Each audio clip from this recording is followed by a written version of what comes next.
네, 이제 전산회계 1급 87의 기출문제 이론편 풀이를 시작하겠습니다. 이번 회차에서는 합격률이 좀 많이 저조했어요. 21.89%로 상당히 좀 어려운 편이었다라는 것 참고하시면서 시작을 해보겠습니다. 자, 1번 문제. 1번. 다음 중 재무제표의 작성과 표시의 일반적인 원칙에 관한 내용으로 틀린 것은? 그러면 다 맞고 하나 틀렸다라는 것이죠. 그래서 1번부터 읽어보면 재무제표의 작성과 표시에 대한 책임은 경영진에게 있다라고 했습니다. 맞는 문장이에요. 경영진에게 있다라는 것이 맞는 문장이고, 이게 가끔씩 문제에 회계 담당자에게 있다, 이런 식으로 문제 나오거든요. 그럼 틀린 거예요. 회계 담당자 틀린 것. 회계 담당자. 왜냐하면 이 회계 담당자는 그냥 열심히 일을 했을 뿐이지 이 책임을 모두 회계 담당자에게 지우면 월급 받고 이 일 할 사람 없겠죠. 그래서 책임은 경영진에게 있다. 대표자, 경영자 이런 쪽에 있다. 맞고요. 2번. 재무제표는 기업의 재무상태, 경영성과, 현금 흐름 및 자본 변동을 공정하게 표시해야 한다. 일단 당연히 공정하게 표시해야 되죠. 근데 우리 재무제표에는 5가지가 있었다라는 것 한 번 더 기억을 해볼까요? 일단 첫 번째 재무상태표.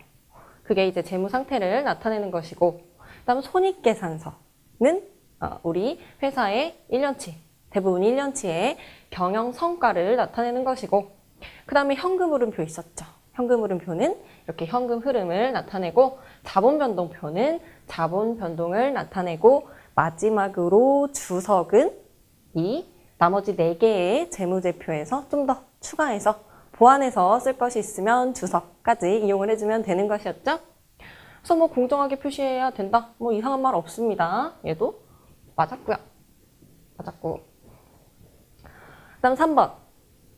중요하지 않은 항목이라고 할지라도 성격이나 기능이 유사한 항목과 통합해서 표시할 수 없다라고 했는데, 통합해서 표시할 수 있습니다. 얘를 이제 구분 통합이라는 특징으로 설명을 하는데요. 구분 통합 표시가 가능해요. 뭐냐면 중요한 것들은 구분해서 표시를 해야 돼요. 그래야지 이제 정보 이용자들도 제대로 된 정보를 파악할 수가 있으니까. 그런데 중요하지 않은 거예요. 우리 회사 입장에서 하나도 안 중요해요. 거의 없는 계정 과목인데 이거를 단독으로 굳이 다 분류해가지고 할 필요는 없다 이거죠. 이렇게 재무제표는 융통성이 나름대로 있습니다. 그래서 중요하지 않은 건 통합 표시가 가능해요. 근데 가능하지 않다라고 했으니까 3번이 틀렸네요. 정답은 3번이 되겠고요. 4번. 주식회사의 잉여금은 자본잉여금과 이익잉여금으로 구분하여 표시해야 한다. 맞죠? 주식회사는 이제 주주와의 거래에서 발생한 잉여금, 이익이라고 하죠. 그 다음 그냥 손익거래에서 발생한 잉여금을 이익잉여금이라고 하는 것입니다. 그래서 정답은 3번이 되겠습니다. 자, 2번 문제. 다음 중 제조기업의 재무제표를 작성하는 순서로 가장 올바른 것은? 재무제표를 작성하는 순서. 여러분들 이거 이론편에서는 좀 안 배웠다라고 생각을 하실 수가 있는데, 우리 실기편에서 전기분 재무제표 관련된 문제 있죠. 그거 참고하시면 돼요. 우리 전기분 재무제표 이제 실기에서 잘못된 것들 수정해 나갈 때 어떤 순서로 했냐면요. 첫 번째는 제조 원가 명세서 먼저 했어요. 제조 원가 명세서를 뭔가 잘못된 게 있으면 이걸 먼저 수정을 해요. 그러고 나면 뭐가 바뀌냐면요. 단기 제품 제조 원가가 바뀌죠. 그것은 손익계산서에 영향을 준다. 그래서 그 다음 순서로 손익계산서를 바꿨어요. 우리 실기 때 하던 거 그대로죠? 그럼 손익계산서를 바꾸면 단기 순이익이 바뀌어요. 그럼 이것은 이익잉여금 처분계산서에 영향을 미칩니다. 이익잉여금 처분계산서에 영향을 미쳐요. 그래서 여기다 바꿔주죠. 그럼 마지막으로 이 단기순이익이 바뀌면 미처분 이익 잉여금이 바뀐다. 그래서 이것을 재무상태표에다가 반영을 최종적으로 해줍니다. 이거 우리 실기 때 하던 거 그대로예요. 이거 응용하시면 돼요. 그대로 적어주시면 돼요. 그래서 순서는 기역, 니은, 디귿, 리을 이 순서. 그래서 정답 1번에 있네요. 1번이 정답이 되겠습니다. 자, 문제 3번. 다음 중 재고자산의 평가 방법에 대한 설명으로 가장 옳지 않은 것은? 이라고 했어요. 재고자산의 평가 방법에 대한 설명으로 가장 옳지 않은 것은? 그러면 이 부분은 일단 1번부터 읽어보죠. 재고자산의 평가 방법은 크게 보면은 4가지가 있어요. 4가지 먼저 한번 정리하고 갈게요. 첫 번째는 선입선출법이죠. 먼저 들어온 것이 먼저 팔렸다라고 하는 선입선출법과 그 다음 두 번째, 나중에 들어온 것이 먼저 나갔다라고 하는 후입선출법이 있죠. 후입선출. 쉽게 나오면 이렇게 그냥 평가 방법에 해당되지 않는 것을 골라라 이런 것들도 나온단 말이에요. 정리를 하셔야 돼요. 그리고 뭐가 있을까요? 그 다음에 개별법이 있죠. 그냥 개별 자산에다가 원가를 붙여넣거나 뭐 어쨌든 한 재고자산에 대해서 그 원가를 직접 대응시키는 개별법이 있고 그 다음에 평균법이 있죠. 원가를 평균 내어서 계산을 하는 평균법까지 이렇게 크게 보면 4가지가 있습니다. 그럼 1번부터 볼게요. 후입선출법은 나중에 들어온 것이 먼저 나갔다라고 하는 후입선출법은 실제 물량 흐름과 일치하는 평가 방법이다. 이거는 결론부터 말씀드리면 이게 틀렸어요. 1번이 틀렸어요. 왜 틀렸냐면요. 자, 만약에 사과가 있다. 사과가 이렇게 5가지가 있어요. 5개가 얘가 더 먼저 들어온 거고요. 끝으로 갈수록 늦게 들어온 애들이에요. 끝으로 갈수록 늦게 들어온 애들이 이렇게 사과가 있다. 이렇게 있어요. 5개가 있다고 칠게요. 그러면은 여러분 보통의 사장님들이라면 혹은 보통의 뭐 나라고 해도 이 먼저 들어온 것을 먼저 팔겠죠. 안 그러면 썩잖아요. 그래서 뭐 물론 썩어서 못 파는 건 당연히 못 팔지만 팔 수 있는 것들로 했을 때는 먼저 들어온 것들을 먼저 파는 것이 일반적인 물량 흐름이에요. 나중에 들어온 제일 싱싱한 거를 먼저 막 팔고 옛날에 들어온 것들을 계속 가만히 냅두는 것은 일반적인 물량 흐름과는 일치하지가 않습니다. 그래서 일반적인 물량 흐름과 일치하는 평가 방법은요. 선입선출법. 먼저 들어온 거 먼저 팔렸다. 이렇게 먼저 들어온 거 먼저 팔렸다. 라고 하는 것의 가장 중요한 특징입니다.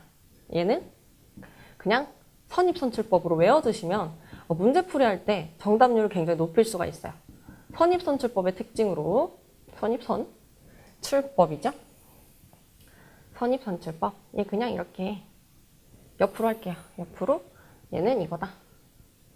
선입선출법의 굉장히 중요한 특징이 실제 물량 흐름과 일치하는 것이다. 그러니까 후입선출법 틀린 것이죠. 그 다음에 2번 보시면 2번 선입선출법을 적용할 때 기말 재고자산은요. 기말. 맨 마지막에 남아있는 재고자산은 가장 최근에 구입한 상품의 원가로 구성이 된다. 선입선출법을 적용하면 먼저 들어온 게 먼저 팔리고 먼저 들어온 게 먼저 팔리고 얘도 먼저 팔렸어요. 그럼 나머지는 나중에 들어온 것들이 남아있잖아요. 그러니까 비교적 가장 최근에 구입한 상품의 원가들로 기말이 남아있겠죠. 그러니까 얘도 맞습니다. 얘는 맞고 3번 물가가 상승하고 있을 때 선입선출법을 적용하면 평균법에 비해서 일반적으로 매출 원가가 적게 계상된다.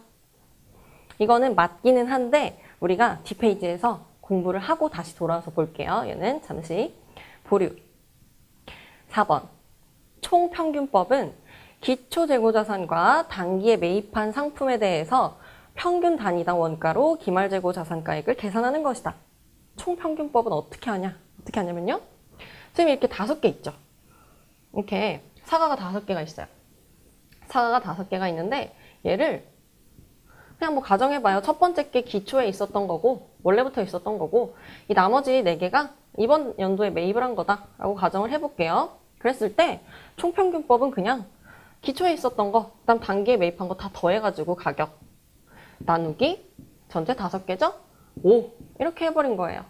이렇게 해서 하나당 단가를 구해서 원가를 계산하는 것이 총평균법이다. 다시 한번 볼까요? 총평균법은 기초 재고자산과 단기에 매입한 상품에 대해서 평균 단위당 원가로, 즉 5로 나눈 것으로 기말 재고자산가액을 계산하는 것이다. 맞죠? 그래서 5번, 4번도 맞았습니다. 그러면 우리 3번을 구하기 위해서 한번 뒤로 넘어가 볼게요.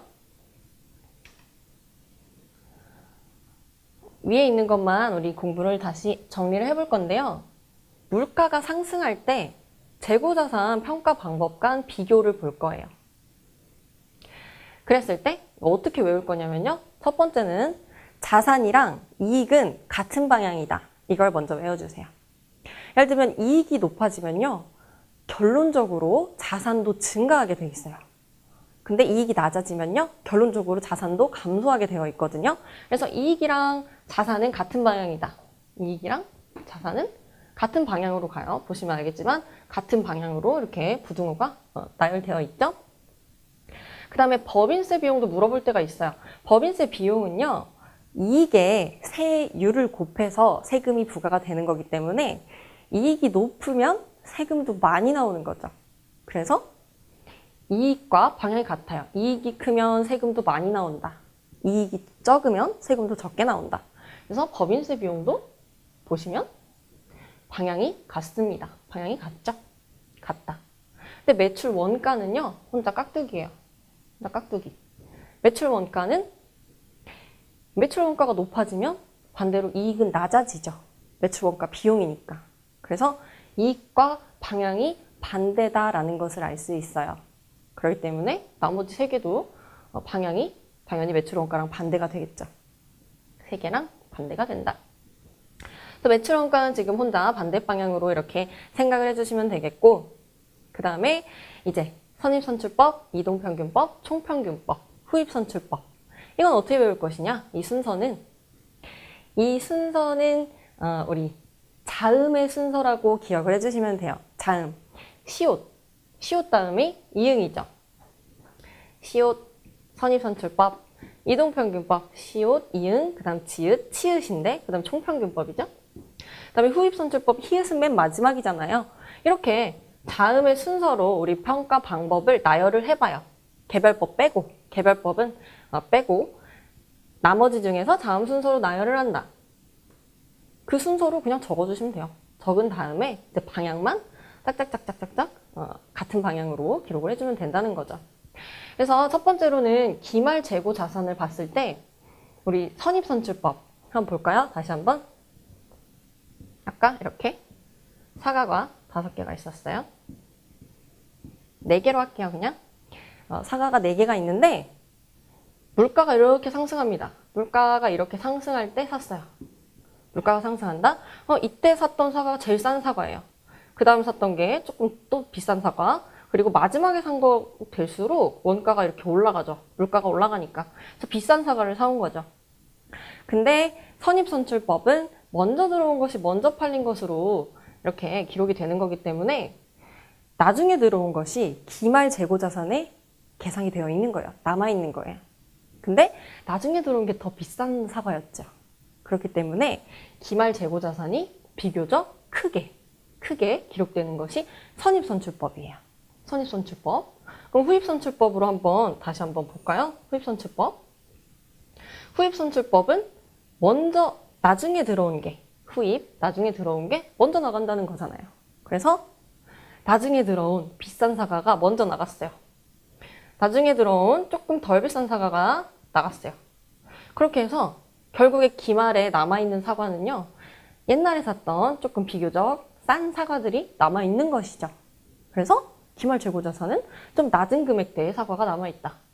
그럼 이렇게 딱 봤을 때 선입선출법이 후입선출법보다 당연히 물가 상승 시에는 큰 금액이 남아있겠죠. 기말 재고자산으로. 그래서 이 방향성을 선입선출법이 더 크다. 후입선출법보다 더 크다. 이 방향으로 기억을 해주시면 문제를 풀 때 맞다는 거예요. 굉장히 쉽게 맞출 수가 있어요. 이것만 암기하시면 그래서 기말재고 자산일 때는 후입선출법보다 선입선출법이 크구나 이렇게 방향 외워주시고, 그럼 나머지 세 개도 똑같다라고 했죠, 방향성이. 그래서 나머지 세 개도 방향성 똑같다 기억을 하시고, 매출 원가는 반대 방향이다 했으니까 선입선출법이 제일 작고요, 후입선출법이 제일 큰 거예요, 매출 원가는. 됐죠? 그러면 지금 문제가 어떻게 되어 있었냐면, 물가가 상승하고 있을 때 선입선출법을 적용하면 평균법에 비해서 일반적으로 매출 원가가 적게 계상된다라고 했어요. 물가 상승 시 매출 원가가 선입선출법이 평균법에 비해서 작대요. 매출 원가가. 선입선출법이 평균법에 비해서 작대요. 작죠? 평균법이 더 크다고 나와 있잖아요, 선입선출법보다. 그러니까 3번은 맞은 거예요. 맞은 거. 그리고 만약에 물가가 하락시라고 문제가 나온다 그러면 물가 상승 때랑 그냥 부등호 방향 반대로 넣어주시면 돼요. 기말재고 자산이랑 당기순이익, 법인세 비용은 후입선출법이 제일 큰 것으로 하시면 되고, 매출원가는 반대로 선입선출법일 때가 제일 큰 게 되겠죠? 이렇게 이 부분은 딱 캡처해가지고 암기를 해주시면 이 재고자산 평가 문제가 굉장히 헷갈리게 나올 때가 많은데 그냥 딱 빠르게 풀 수가 있는 거예요. 자, 그래서 얘도 맞다. 정답은 1번 됐습니다.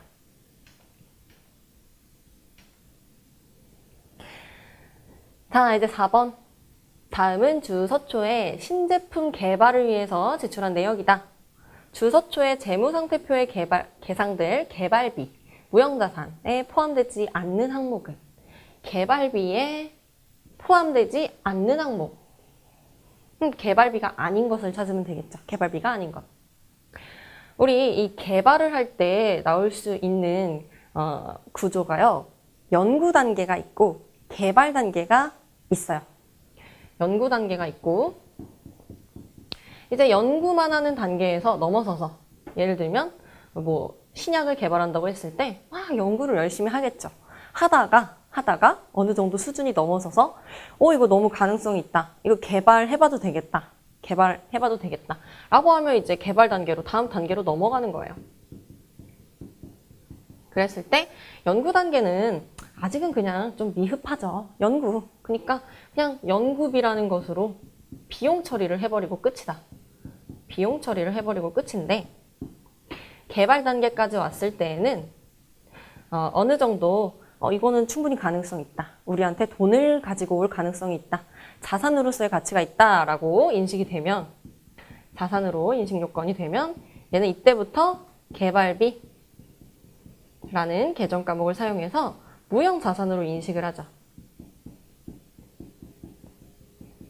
그리고 만약에 개발 단계이긴 하지만 자산으로 인식하기에는 아직 안 된다라고 판단이 되면은 경상연구개발비라고 해서, 제가 안 보이지만 경상연구개발비라고 해서 그냥 비용 처리하고 끝냅니다. 얘도.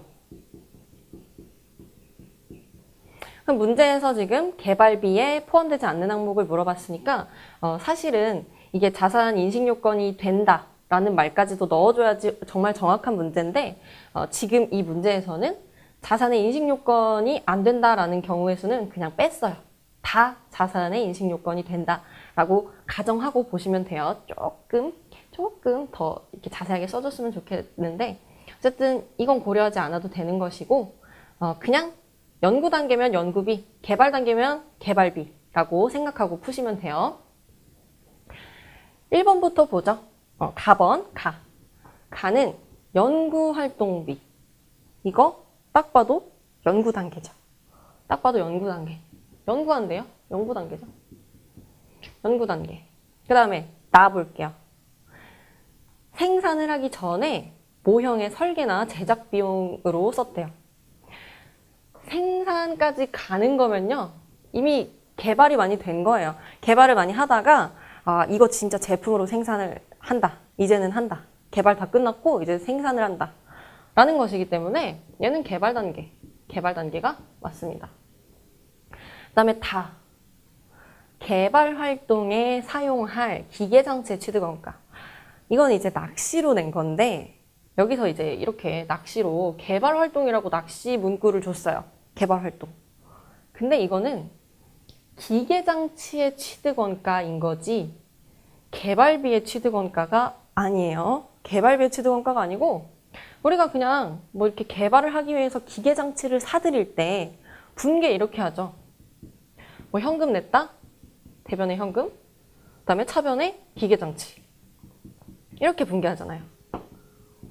그러면 이 기계장치는 계정 과목이 기계장치로 계산이 되는 거지 개발비로 계산되는 것이 아니죠. 그래서 답번은 그냥 기계장치의 취득원가이다. 그래서 개발비는 아닌 거예요. 개발비는 아니다. 뭐 포함되지 않는 항목에 다도 들어가네요. 개발비 아닌 것. 얘도 개발비 아닌 것. 그 다음에 라를 보면 개발 활동에 사용하는, 얘도 이제 개발 활동에 사용하는 기계장치의 감가상각비. 이거는 기계장치의 가치 하락분을 어디다가 썼느냐에 따라서 이렇게 개발 활동에 사용을 했으니까 개발비로 넣을 수가 있는 거예요. 비용이니까 그것은 지금 개발 활동에 사용했으니 넣을 수가 있는 것이다. 우리가 뭐 기계장치의 감가상각비를 제조활동에 활용했으면 제조원가로 넣듯이 지금도 개발활동에 활용했으니까 개발비에 넣는 겁니다. 그래서 라는 개발비가 맞네요. 그 다음에 새로운 제품에 대한 여러 가지 대체안의 탐색이나 평가 비용. 여러분들 대체안이라는 거는 이게 좋을까 저게 좋을까 막 이렇게 대체안들 이런 것들을 여러 개 두고서 골라내고 연구하고 하는 거예요. 평가하고 뭐가 더 나을까. 이 대체안이라는 표현은 연구 단계에서 사용하는 표현입니다. 연구 단계. 그래서 얘는 연구 단계다라고 기억하시면 되겠고 연구 단계니까 개발비 아니죠. 그래서 정답은 마 여기 있네요. 이렇게 되겠습니다. 이 문제는 좀 어려운 문제였다고 판단이 됩니다. 자, 넘어갈게요. 5번. 다음 중 자본에 대한 설명으로 옳지 않은 것이니까 다 맞고 하나만 틀리고 자본에 대해서 1번. 자본금은 발행한 주식의 액면금액에다가 발행 주식수를 곱하여 결정된다. 이거 맞아요. 자본금은 제일 중요한 게 액면금액에다가 발행 주식수를 곱한 것이다. 인 거고 사실 이게 엄청 잘 나오는 문제는 어떻게 해서 잘 나오냐면 액면금액으로 안 써 있고요. 발행금액으로 엄청 많이 나와요. 발행금액에다가 발행 주식수를 곱한 것이 자본금이다라고 엄청 잘 나오는데 그게 틀린 거죠. 이게 잘 맞는 거예요. 액면금액으로 곱해서 결정된다. 맞습니다. 그 다음 2번. 자본은 기업의 소유주인 주주의 몫으로 자산에서 채권자의 지분인 부채를 차감한 것이다. 뭐래요? 자산에서 부채를 차감한 것이래요. 자산 빼기 부채가 자본이죠? 그러니까 이 문장도 맞고요. 또 얘를 또 다른 말로 뭐라 그럴까요? 자산 빼기 부채는 자본이기도 하고 순자산이라고도 부른다. 다시 한번 기억하시고요. 얘도 맞습니다. 자, 3번. 기타 포괄손익 누계액은 미실현손익의 성격을 가진 항목으로 맞죠? 미실현손익이잖아요. 아직 실현되지 않은 임시손익들을 이제 기타 포괄손익 누계액에다가 넣어놨었죠. 그래서 결론적으로 당기순이익에 반영된다. 이게 틀렸네요. 이 미실현손익은 그냥 이 기타 포괄 누계액이라고 하는 자본 항목으로 가는 거예요. 자본으로 가서 내년으로 2월이 되는 것이고 당기순이익은요. 그 해 연도에 실현이 된 이익이다 라고 보시면 돼요. 실현이 된 거니까 얘는 미실현으로 남아있는 것이다. 네, 틀렸고요. 4번. 이익잉여금은 법정 적립금, 임의적립금, 그 다음 미처분 이익잉여금으로 구분 표시한다. 맞죠? 이익잉여금은 3개고 이 법정 적립금에 이익준비금이 들어가죠. 얘도 들어간다. 한 번 더 체크. 자, 됐습니다. 6번. 다음 중 자본 조정에 해당하지 않는 항목은 이런 문제 굉장히 잘 나와요. 우리 자본조정에 해당하지 않는 것, 자본잉여금에 해당하지 않는 것, 그 다음에 이익잉여금에 해당하지 않는 것, 이런 식으로 뭐가 자본 구분하는 것에서 어떤 것들이 해당되는지 이런 것들 암기를 해주셔야 돼요. 일단 자본조정에 해당하지 않는 것들 골라보자. 1번 자기주식은 자본조정 맞아요. 맞고 2번 매도 가능 금융증권 평가손실. 매도 가능 증권 평가손실. 이거는 기타 포괄손익 누계액으로 들어가는 것이죠. 기타 포괄손익 누계액으로 들어간다. 누계액 줄여서 쓸게요. 이렇게 들어가니까 얘는 자본조정이 아니죠. 얘는 자본조정이 아니다. 2번. 그 다음에 3번 주식 매수 선택권. 얘도 자본조정이 맞고요. 주식 할인 발행 차금 자본조정 맞습니다. 그래서 정답은 2번.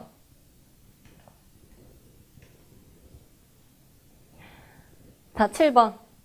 다음 중 손익계산서 작성 기준에 대한 설명으로 가장 옳지 않은 것은 1번. 수익은 실현주의를 기준으로 계산한다. 맞아요. 실현주의. 실현될 때, 수익이 실현될 때 계산을 하는 것이고 2번. 비용은 수익비용 대응의 원칙을 적용한다. 이것도 맞습니다. 예를 들면 매출액이 발생했을 때, 이게 수익이 발생한 것이죠. 발생했을 때 그것에 부합하는 매출 원가, 매출에 부합하는 원가를 이렇게 기록을 하죠. 우리가. 이게 바로 수익 비용 대응 원칙이라고 생각하시면 돼요. 맞고 3번. 수익과 비용은 순액으로 기재함을 원칙으로 한다. 이게 틀렸어요. 순액으로 기재하는 것을 원칙으로 하지 않고요. 상계 금지의 원칙이라고 해서 이렇게 순액으로 퉁치는 거 금지하고 있습니다. 예, 상계 금지의 원칙. 상계하면 안 돼요. 그래서 우리는 이런 거래에 익숙하죠. 예를 들면 이자가 수익으로 100만 원이 있었고 또 내가 다른 거 뭐 빌린 게 있어서 이자 비용이 50만 원 발생했다라고 한다면 우리가 이자 수익 100만 원, 그다음에 현금 받았다 칠게요. 현금 100만 원. 그다음에 이자 비용 50만 원, 현금 50만 원. 이렇게 각각의 거래를 구분을 지어서 총액으로 기록을 하지. 이거를 가지고 우리가 100만 원 이자 수익이고 50만 원 이자 비용이면 퉁쳐가지고 이자 수익 50 그리고 현금 50이다. 이렇게 기록한 적 없죠. 여지껏. 그러니까 이렇게 순액으로 처리하는 것은 잘못됐다는 거예요. 그래서 3번이 틀렸다. 4번. 수익과 비용의 인식 기준은 발생주의를 원칙으로 한다. 이거 맞습니다. 기본적으로 대원칙은 발생주의예요. 수익과 비용 둘 다. 그런데 세분화시켜서 뜯어보자면 수익은 실현주의고 비용은 수익비용 대응 원칙이다. 이렇게 생각하시면 돼요. 발생주의가 더 큰 원칙, 대원칙에 들어간다. 자, 8번. 다음 자료를 이용해서 상품의 매출 원가를 계산하면 얼마인가? 그래서 뭐 총 매입액 있고 매입시 운반비, 상품 재고액, 상품 기말 재고액 있으니까 우리가 상품의 T계정을 그려서 풀어볼게요. T계정을 그려볼게요. 상품. 그럼 상품은 이제 자산이니까 기초가 차변에 적히고 그 다음에 단기에 매입한 부분이 적히겠고요. 여기. 그 다음에 여기가 기말. 그리고 남아있는 게 기말이고 팔린 것은 여기 매출 원가로 기록이 되겠습니다.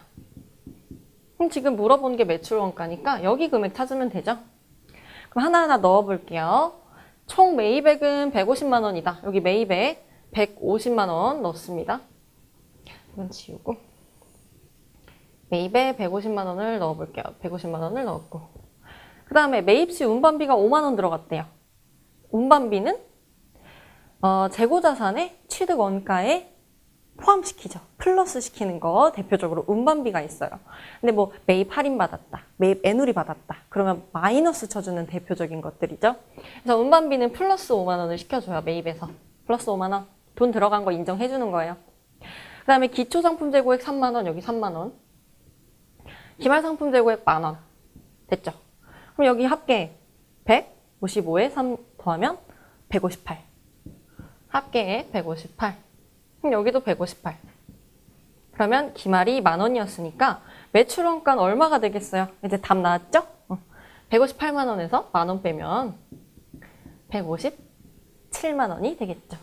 그래서 정답은 4번 157만 원이 되겠습니다. 자, 이제 다음 문제. 9번. 다음 중 단기 제품 제조원가를 계산함에 있어서 옳지 않은 설명은? 이라고 했습니다. 자, 단기 제품 제조원가는 어떻게 되냐면 이렇게 되죠? 우리 제공품에서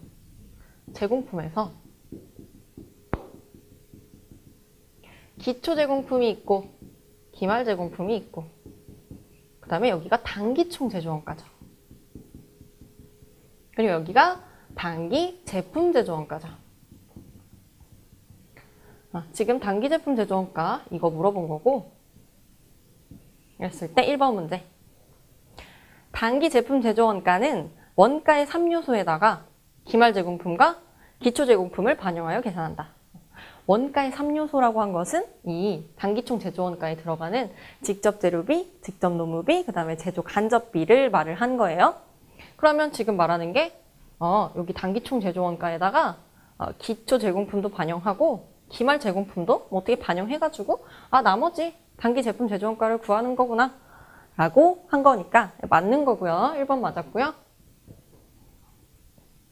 그 다음에 3번 먼저 볼게요. 이어서 여기서 활용을 할 수가 있으니까 3번.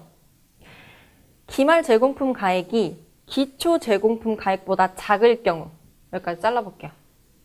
기말이 기초보다 작을 경우래요.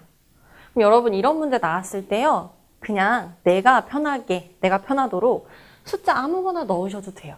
아무거나 넣어서 계산을 해봐도 된다는 말이에요. 기말 제공품이 기초보다 작대요. 그럼 기말을 그냥 0으로 두고요. 기초를 그냥 한 3으로 둬볼까요? 그럼 기말이 기초보다 작죠. 이 상태로 한번 진행해 볼게요. 이렇게 된 경우에 단기 제품 제조원가는 단기총 제조원가보다 커진다. 이게 더 크대요. 그러면 이것도 임의로 넣으면 돼요. 근데 우리 그냥 합계액을 간편하게 3으로 둬볼게요. 합계액이 3이다. 합계액이 3이다. 그러면 단기총 제조원가는 그냥 제로죠. 근데 단기 제품 제조원가는 3이 되죠. 얘가 더 크죠? 단기 제품 제조원가가 더 크게 기록될 수밖에 없어요. 기초가 더 크다 그러면. 그래서 읽어보니까 단기 제품 제조원가는 단기총 제조원가보다 크다. 맞았어요. 그래서 3번도 맞다. 그럼 2번도 볼게요. 2번도 지금 뭐 어쩌고저쩌고 작을 경우에 뭐 커진다 이런 식으로 똑같은 그 방식으로 문제를 풀 수가 있습니다. 원재료 가액을 볼까요? 이제 지워도 되니까.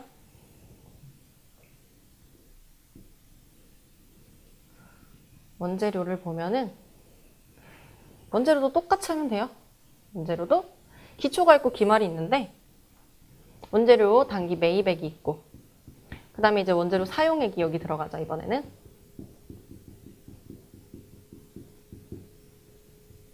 그러면 읽어보자. 기말 원재료 가액이 기초 원재료 가액보다 작을 경우 똑같네요. 똑같아요. 기말이 기초보다 작대요. 똑같이 이렇게 두면 되죠. 그럴 경우에 직접 재료비는 요 사용액 단기 매입 원재료보다 커진다. 이것보다 이게 더 크대요. 해볼까요? 또 얘는 0이고 얘 전체 3으로 뒀을 때 얘 3이고 이 직접 재료비가 더 큰 게 맞죠. 이번에도 또한 똑같은 형태로 계산하시면 되겠습니다. 2번도 맞아요. 그러면 뭐 자동적으로 4번이 정답이 될 텐데 왜 정답인지 봐야 되겠죠. 얘는 다 지워도 돼요. 이렇게 다 지워서 4번 읽어보자면 단기 말 미지급 급여가 전기 말 미지급 급여보다 작을 경우에 단기 발생액은 단기 지급액보다 커진다. 엄청 복잡한데 얘는 한 번 정도는 공부를 하시는 게 맞다고 생각을 해요. 미지급 급여가 기준이에요. 얘는 여지껏 우리가 일반적으로 공부한 것과 다르게 미지급 급여는 부채거든요. 돈을 지급하지 않은 급여이기 때문에 갚아야 될 돈, 부채잖아요. 그래서 기초가 대변에 적히는 거예요. 여지껏은 자산이기 때문에 차변에 적혔었죠. 그리고 기말이 여기 차변에 적히게 되는 것이고요. 그리고 단기에 또 미지급한 게 있으면 부채가 증가하는 거니까 단기 미지급액이 여기 적히고요. 만약 지급을 했다. 그러면 미지급급여가 감소하겠죠? 이쪽에 적히는 거예요. 지급액. 이대로 해보죠. 단기말 미지급급여, 단기말 미지급급여가 전기말 미지급급여보다 작을 경우 그럼 이거 0으로 두고 얘를 3으로 두고 똑같이 해보죠. 합계도 그냥 3으로 둬볼게요. 그런 경우에 단기 발생액은 이거 단기 미지급액, 단기 지급액보다 커진다? 단기 미지급액은 0, 지급액은 3이잖아요. 지급액이 더 크잖아요. 근데 지금 단기 발생액이 더 크다고 문제에서 나온 것이죠. 그래서 틀린 것이다. 이렇게 4번으로 체크를 해주시면 되겠습니다. 조금 생소한 문제였습니다. 자, 이제 10번. 다음 자료에 의하여 단기총 제조원가를 구하면 이렇게 되어 있습니다. 그럼 단기총 제조원가라는 것은 직접 재료비랑 직접 노무비, 그 다음에 제조 간접비 합계액이죠? 이거 구해서 넣어주면 돼요. 근데 보니까 첫 번째가 단기 원재료 증가액, 제공품 감소액, 원재료 매입액 뭐 이런 게 나와 있고 단기 직접 노무비 나왔네요. 직접 노무비 120만 원. 그다음에 제조 간접비 180만 원. 그럼 우리가 알아야 되는 것은 직접 재료비만 구하면 되겠죠. 직접 재료비만 구하면 된다. 그래서 재료비 T 계정을 그려보겠습니다. 원재료. 이제 기초가 있고 기초, 기말, 그 다음에 이번 연도에 매입한 원재료, 그리고 이제 사용한 금액. 이 사용한 금액을 찾아서 여기 직접 재료비에 넣어주면 되겠죠. 그럼 첫 번째 점을 보니까 단기에 원재료가 증가했대요. 원재료가 증가했다는 것은 기초에 비해서 기말에 원재료가 커졌다는 뜻이죠. 이런 것들도 임의로 우리가 넣으면 돼요. 그냥 기초를 0으로 놓고 기말을 20으로 놓으면 20만 원 증가한 게 되는 거잖아요. 이렇게 계산해도 무방하다는 거예요. 하고 이제 제공품, 재고 감소액은 필요 없고요. 원재료 매입액이 250만 원이 있대요. 그러면 여기서 왼쪽에 합계액이 나오고 얘는 250이 되겠고 오른쪽도 합계액 똑같으니까 얘도 250이 되잖아요. 그럼 사용액 구할 수 있죠. 전체 250 중에 20만 원 빼면 사용액이 230이다 나오잖아요. 그래서 직접 재료비는 230이 되는 것이고 전체 합계액을 구하면 되겠습니다. 전체 합계액 구하면 530? 530이 되겠습니다. 530. 자, 그 다음 11번. 다음 중 종합원가 계산의 특징으로 가장 옳은 것은? 그러면 우리 종합원가 계산은 대량 생산할 때, 그리고 완성품 환산량으로 환산해서 원가 배분하는 간단한 방법이었죠? 1번. 직접 원가와 간접 원가로 나누어서 계산한다? 종합원가 계산은 재료비랑 가공비로 나누어서 계산하죠? 직접 원가랑 간접 원가로 나눠서 계산하는 거는 개별 원가 계산이에요. 개별 원가 계산. 그래서 틀린 거네요. 얘는 틀렸어요. 옳은 거 찾는 거예요. 다 틀리고 하나만 옳다. 2번. 단일 종류의 제품을 연속적으로 대량 생산한다. 맞죠? 대량 생산, 종합 원가 계산의 특징입니다. 3번. 고객의 주문이나 원하는 형태로 생산할 때 사용되는 방법. 이거는 개별 원가 계산이죠. 주문하거나 의뢰하는 업종에 적합한 거. 개별 원가 계산의 특징이다. 4번. 제조 간접 원가는 원가 대상에 직접 추적할 수가 없으므로 배부 기준을 정해서 배부율을 계산해야 된다. 이것도 개별 원가 계산의 특징입니다. 그래서 2번 빼고는 전부 다 개별 원가 계산의 특징이었습니다. 자, 12번. 보조 부분 원가의 배부 방법 중에서 단계배부법에 대한 설명으로 틀린 것은? 단계배부법은 순서가 중요한 순서에 의해서 배부액이 조금씩 달라질 수 있는 그런 배부법을 말을 하죠. 그래서 1번. 최초에 배부되는 부문의 경우 자신을 제외한 다른 모든 부분에 배부된다. 맞아요. 처음 시작하는 그 배부를 시작하는 보조 부분 원가는 다른 보조 부분에도 배부되고 그 다음 나머지 제조 부분에도 다 배부되니까 자기 것 빼고 다 배부되는 거 맞습니다. 2번. 보조 부분 간의 배부 순서에 따라서 순차적으로 다른 보조 부분과 제조 부분에 배부하는 방법이다. 맞죠? 3번.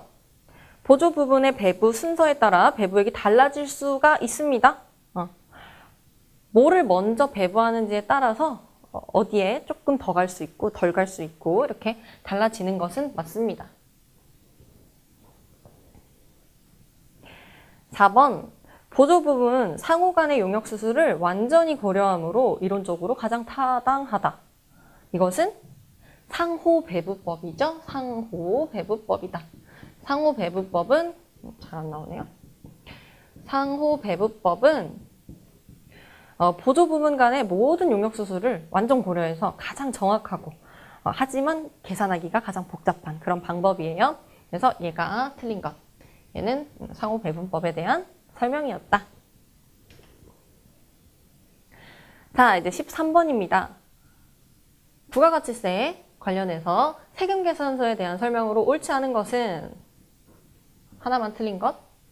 1번. 원칙적으로는 재화나 용역의 공급 시기에 발급하여야 된다. 맞아요.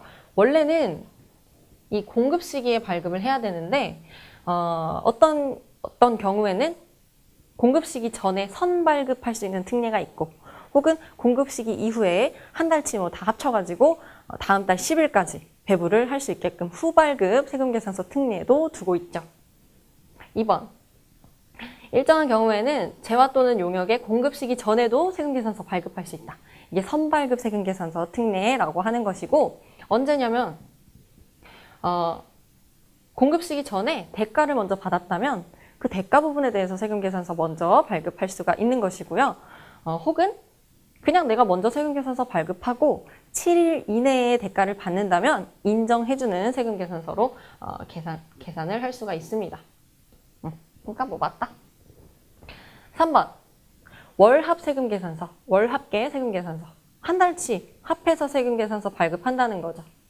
공급 시기가 아니고 합쳐서 그냥 한 번에 후발급 세금계산서는 예외적으로 재화 또는 용역의 공급일이 속하는 달에 다음 달 10일까지 세금계산서를 발급할 수 있다. 네, 틀렸네요. 10일까지죠. 그 다음에 법인사업자는 전자세금계산서를 의무적으로 발급해야 된다. 맞아요. 법인사업자는 전자세금계산서가 발급 의무가 의무예요. 그럼 개인사업자는요? 자, 발급 의무자. 법인사업자는 의무적이고요. 개인사업자는 개인사업자 중에서 그래도 꽤 매출이 큰 사람들. 직전년도, 작년의 공급가액 합계액이 3억 원 이상인 자만 발급 의무가 있다. 전자세금계산서 발급 의무가 있다. 그래서 얘는 이제 거래처한테 발급하는 것이고 그리고 전자세금계산서를 발급 후에 발급일의 다음 날까지 국세청장한테 전송을 해야 된다라는 것까지 암기를 해두셔야 됩니다. 정리해두셔야 돼요. 근데 뭐 실무적으로는 홈택스에서 그냥 발급하면서 동시에 전송까지 하니까 보통 동시에 이루어지는 것이 실무적인 부분입니다. 자, 그다음 14번. 부가가치세법상 관할 세무서장은 조기 환급 신고에 따라서 환급세액을 신고기간이 지난 후 며칠 이내에 환급해야 하는가? 조기 환급. 그럼 여러분, 일반 환급은요? 신고 기한이 지난 후 신고 기한으로부터 30일 이내에 환급해줘야 되거든요. 30일 이내. 근데 조기 환급은 딱 반띵. 30일 이내에서 반띵. 15일입니다. 15일. 그래서 정답은 15일이다. 이렇게 두 개 다 기억을 해주시면 되겠습니다. 자, 이제 마지막 15번 문제. 이 문제는 정말 너무 범위가 사실 세무 2급 문제인데 회계 1급에 나왔어요. 15번. 기계장치를 1,100만 원의 부가세 포함해서 공급을 했대요. 팔고 어음을 받았어요. 근데 상대방이 부도가 발생해가지고 부도 확인을 받았대요. 그럼 우리 입장에서 이 1,100만 원 못 받게 생겼네요. 부도가 났어요. 이런 걸 대손이라고 하는 것이죠. 저당권 설정 없다. 서초가 대손세액 공제를 받을 수 있는 부가가치세 신고 시기와 공제 대상 대손세액으로 가장 올바른 것은? 보통 안 배우신 분들이 거의 많을 거예요. 이 부분은 세무 2급 단계에서 하기 때문에.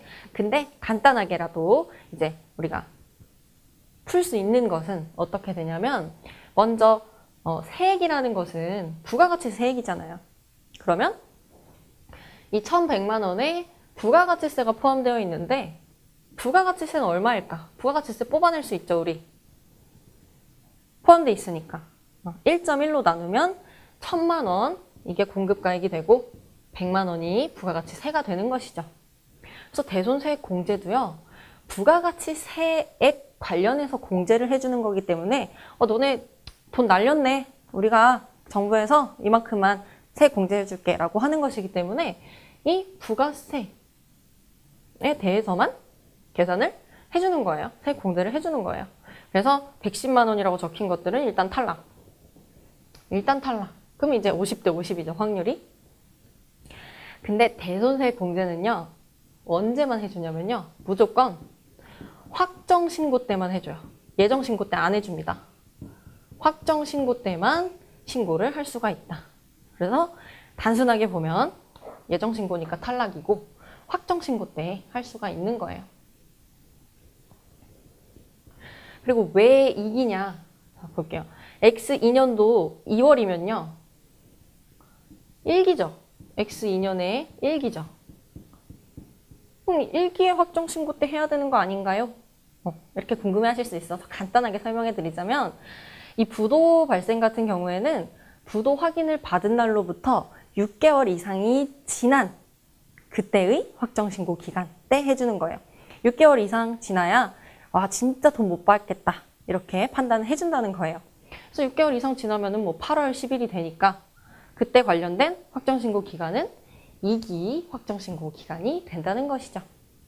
자, 그래서 87에 굉장히 난이도가 있는 편이었는데 한번 풀어봤고요. 도움이 되셨으면 좋겠습니다. 수고하셨습니다.